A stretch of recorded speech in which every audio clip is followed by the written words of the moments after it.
Welcome to Kenton's videos. Enjoy the video. In this video, I will explain how to make great value fudge brownie mix, updated.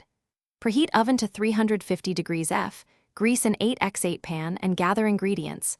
Mix eggs, oil, and water. Beat eggs and oil lightly, stir and mix until just combined, fold in chocolate chips or nuts for texture.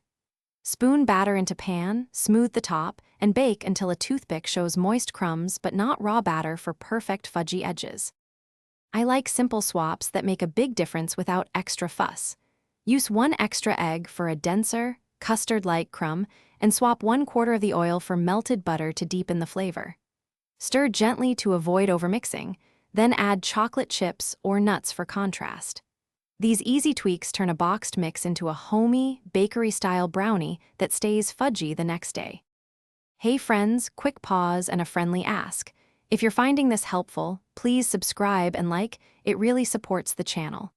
Quick recommendation, life's too short for cheap socks, so consider Darn Tough with a lifetime warranty as a fun little treat while your brownies bake.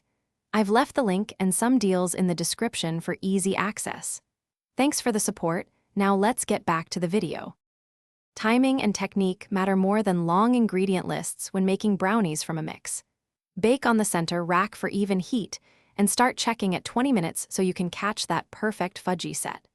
Cooling is essential.